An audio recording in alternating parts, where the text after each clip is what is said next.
উজানের ঢলে আসা পানি কমতে শুরু করার পরপরই লালমনিরহাটের তিস্তা ও ধরলা নদী পাড়ে বেড়েছে ভাঙ্গনের আর্তনাদ। বিশেষ করে ধরলার ডান তীরের ইটাপোতা এলাকায় দেখা দিয়েছে তীব্র ভাঙ্গন।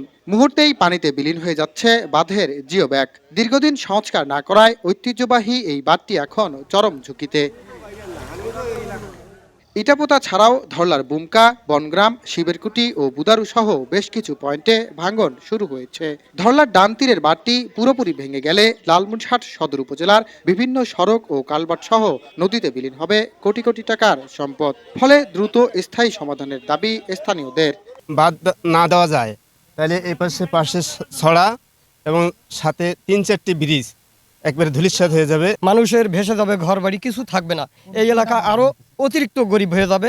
এই বাঁধটা যদি ভেঙে যেত অবশ্যই আপনারা এতক্ষণ দেখতে পারতেন যে তাহলে লালমনিরহাট শহর পর্যন্ত পানি পৌঁছে গেছে। বর্তমানে জিও ব্যাগ ফেলে এখানে আপাতত ক্ষণস্থায়ী সমাধান আনছে, কিন্তু আমরা চাই এটার দীর্ঘস্থায়ী সমাধান। তবে পানি উন্নয়ন বোর্ড জানায় ধরলা ও তিস্তার বাঁধ রক্ষা এবং ভাঙন রোধে তাদের কাজ চলমান রয়েছে।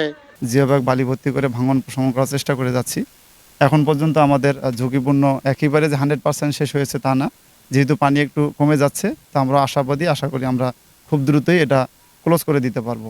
ধরলার ডান তীর রক্ষাবাদের ভাঙ্গন কবলিত এলাকা পরিদর্শনে এসে দুর্যোগ ব্যবস্থাপনা ও ত্রাণমন্ত্রী আসাদুল হাবিব দুলু জানান, ভাঙ্গন রোধে 300 কোটি টাকার একটি প্রকল্প একনেকের অনুমোদনের অপেক্ষায় রয়েছে।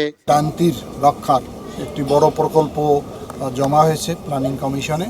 এটি হয়তো অনুমোদন হয়ে গেলে শীঘ্রই একনেকে উত্থাপিত হয়ে গেলে প্রায় 300 কোটি টাকার একটি এস্টিমেট করা হয়েছে, যাতে স্থায়ীভাবে আমরা এটা ডান তীর রক্ষা করতে পারি। ধরলাপাড়ের লাখো মানুষের দাবি শুধু সাময়িক জিও ব্যাগ ফেলা নয়, দ্রুত বাস্তবায়ন হোক স্থায়ী নদী রক্ষা বাঁধ।